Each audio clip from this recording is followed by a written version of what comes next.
j'ai été arrêté le 1er septembre 2016, après les événements douloureux qui avaient entraîné plusieurs morts d'hommes. J'ai été arrêté et envoyé à la prison centrale de Libreville.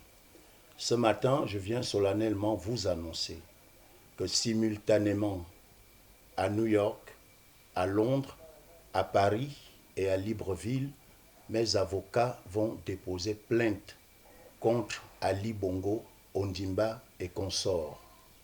Cette plainte est instruite parce que durant ma détention, j'ai été plusieurs fois torturé. J'ai fait 3 comas. J'ai, durant ma détention, subi des traitements inhumains. J'ai été, durant ma détention, mis dans un quartier pendant plus de 4 ans avec des malades mentaux. Et ce quartier, le CA, existe toujours à la prison centrale de Libreville. Messieurs, mesdames les journalistes, vous pourrez aller le vérifier, ils y sont encore. J'ai passé 6 mois dans le noir absolu, ce qui m'a valu la perte de près de 40% de ma vue. Alors j'ai instruit mes avocats aux États-Unis, en Angleterre, à Londres, à Paris et à Libreville. Nous déposons plainte aujourd'hui, simultanément, contre Ali Bongo, Ondimba et consorts.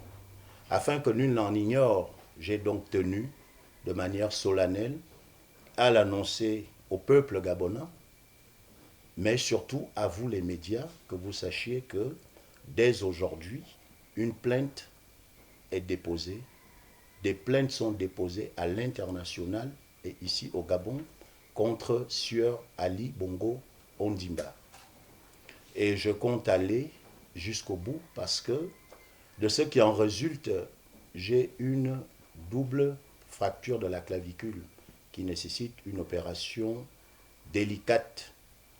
À la prison centrale de Libreville, nous étions souvent torturés sous la pointe des pieds. Mais il faut vous le dire très clairement, c'est malheureusement la partie la plus négligée de nos corps, mais en réalité, celle qui est la plus sensible. Et donc, ayant été plusieurs fois torturé sous la pointe des pieds, lorsque j'étais aux États-Unis, parce que ma plainte est étayée par un diagnostic médical important, j'ai des lésions sous les pieds avec une prédilection peut-être à mes 70 ans, que je serais peut-être infirme, parce que j'ai été plusieurs fois torturé sous la pointe des pieds. D'autres personnes aujourd'hui, je ne saurais le taire, n'ont pas eu la chance que j'ai eue de survivre à ces tortures. J'ai en esprit mon frère Olimbo, qui est décédé lors d'une de ces séances de torture. J'ai en esprit mon frère Thomas, le Togolais, qui d'ailleurs avait déjà été torturé à 2 reprises en même temps que moi, qui n'a pas eu la chance que j'ai eue, qui en est décédé. Donc il faut plus que cela arrive à qui que ce soit.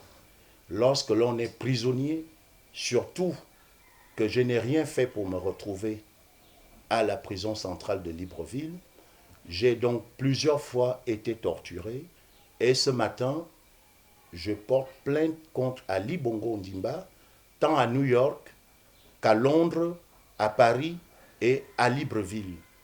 Donc, vous entendrez certainement parler de cette plainte et il fallait que je vous le dise de manière solennelle, afin que nul n'en ignore.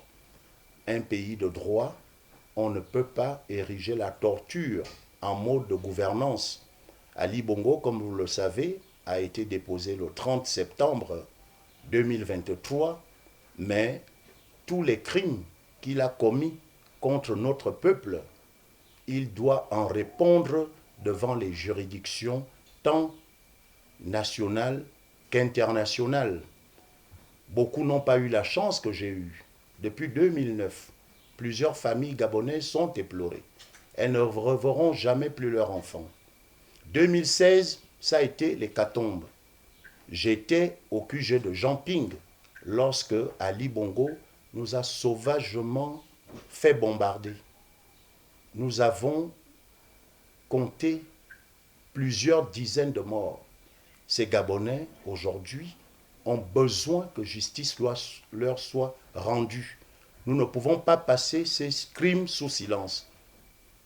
Pour que plus jamais ça n'arrive dans notre pays, eh bien, Ali Bongo se retrouvera dans très peu de temps, à l'international comme au Gabon, devant les juridictions, afin qu'il puisse en répondre, puisqu'il en était l'auteur.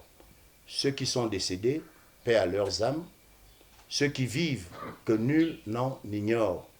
C'est l'objet, ce matin, de ma conférence de presse pour dire au peuple gabonais et à la communauté internationale tout entière que dorénavant, je me répète, j'ai donc simultanément, quand le jour se lèvera à New York, le procureur de New York sera saisi par mes avocats. La même chose se fait à Londres, la même chose également à Paris et à Libreville.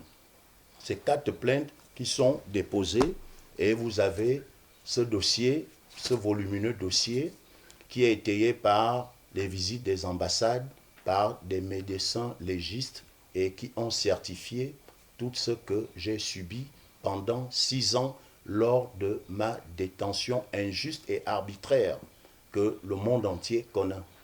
Un procès inique suivi de tortures inhumaines. Cela ne peut pas passer sous silence.